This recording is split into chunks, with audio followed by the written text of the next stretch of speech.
Cari kerja zaman sekarang sesulit itu? Halo teman-teman yang masih di bangku kuliah atau fresh graduate, atau mungkin lulusan SMA dan SMK, dan khususnya bagi yang sedang mencari kerja. Gimana kabarnya? Apakah hidup terasa semakin berat? Tenang, karena video ini akan membantu kalian untuk lebih overthinking lagi. Kali ini aku akan menjelaskan apa yang terjadi pada proses mendapatkan pekerjaan. Supaya bisa lebih paham, pertama-tama kita harus tahu dulu alur proses dari awal munculnya lowongan sampai kandidat terpilih dapat kerjaan. Tahap pertama, perusahaan atau instansi membuka lowongan. Tahap kedua, calon pelamar melihat lowongan tersebut. Tahap ketiga, calon pelamar mendaftar dan seleksi. Tahap keempat, hasil keputusan lolos ataupun gagal. Sebenarnya cukup simpel, cuma ada 4 tahapan. Tapi kalau kita perhatikan lebih detail lagi, pada tahap kedua dan ketiga ada sesuatu yang sangat mengerikan, dan mungkin fakta ini lebih menyakitkan dari apa yang kamu kira. Yaitu pada tahapan calon pelamar melihat lowongan, kemudian calon pelamar mendaftar dan seleksi. Emangnya ada apa sih di 2 tahap itu? Kenapa mengerikan? Oke, kita akan bahas hal tersebut. Jadi gini, manusia yang punya mata nggak cuma kamu. Yang punya telinga nggak cuma kamu. Yang punya internet dan bisa membaca juga bukan cuma kamu.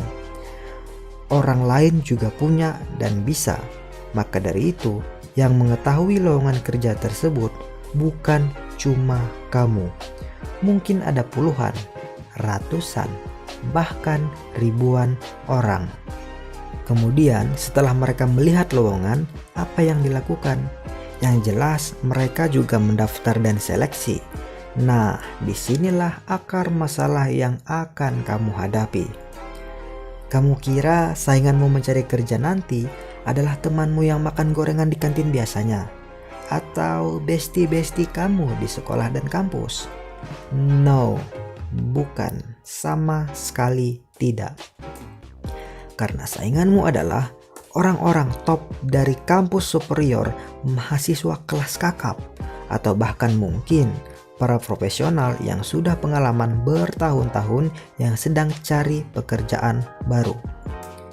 Gimana? Apakah kamu sudah mulai merasa mual dan pusing mendengar fakta ini? Tenang, masih ada yang lebih menyeramkan dibanding hal itu. Coba kamu ingat-ingat tahap keempat pada penjelasan awal video ini tadi, yaitu hasil keputusan lolos atau gagal. Oke, supaya lebih paham, coba kamu posisikan diri sebagai pihak perusahaan atau instansi. Kamu akan memilih karyawan berkualitas tinggi atau yang berkualitas rendah. Pastinya kamu hanya akan memilih karyawan dengan kualitas tinggi. Nggak mungkin dong kamu mau bayar gaji untuk hal yang sia-sia. Nah, maka dari itu, walau ada 1000 orang yang daftar, yang diambil hanyalah yang terbaik di antara yang terbaik. Terus gimana dong calon kandidat yang lain? Ya nggak gimana-gimana, ya gagal, mau gimana lagi. Begitulah kehidupan. Mau kamu nganggur 1000 tahun sampai jadi fosil pun juga nggak ada yang peduli. Karena mereka hanya memilih yang terbaik, bukan yang terkasihan. Terima kasih telah menonton video ini. Jangan lupa upgrade diri kalian. Share video ini ke teman kalian supaya lebih bermanfaat. Thank you. Jangan lupa subscribe juga.